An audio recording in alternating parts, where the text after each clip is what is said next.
ഓണത്തിൻ്റെ രണ്ടാമത്തെ ദിവസമായ ഇന്ന് നമ്മൾ പ്രിപ്പയർ ചെയ്യാൻ പോകുന്നത് ബീൻസ് തോരൻ. സോ നമുക്ക് ബീൻസ് തോരൻ തയ്യാറാക്കാം.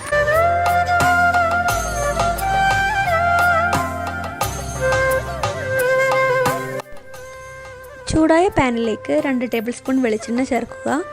ഇതിലേക്ക് കടുക്, വറ്റൽമുളക് എന്നിവ ചേർക്കുക.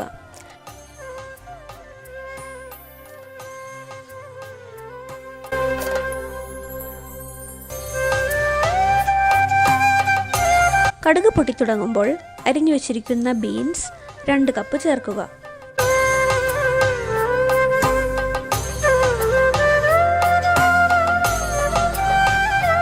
അതോടൊപ്പം നീളത്തിലരിഞ്ഞ പച്ചമുളക് 2 എണ്ണം കൂടി ചേർക്കുക.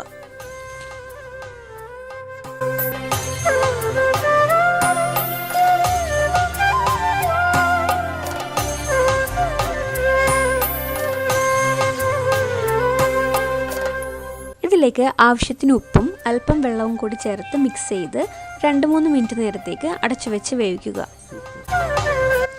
ഒരു മുറി തേങ്ങ ചിരകിയതിലേക്ക് 1/2 ടീസ്പൂൺ മഞ്ഞൾപ്പൊടി, 1 ടീസ്പൂൺ കാശ്മീരി ചില്ലി പൗഡർ, 1 നുള്ള് ജീരകം എന്നിവ ചേർത്ത് നന്നായി യോജിപ്പിച്ചെടുക്കുക.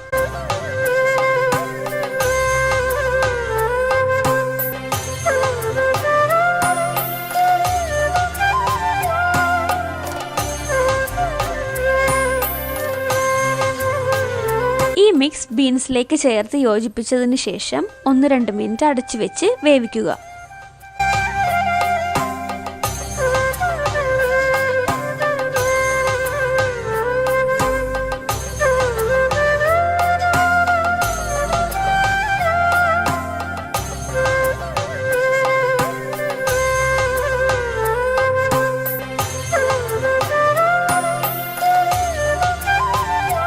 സോ സ്വാദിഷ്ടമായ ബീൻസ് തോരൻ തയ്യാറായിരിക്കുന്നു. ഈ ഓണക്കാലത്ത് നിങ്ങളിത് ട്രൈ ചെയ്യുമെന്ന് വിചാരിക്കുന്നു. See you in the next video.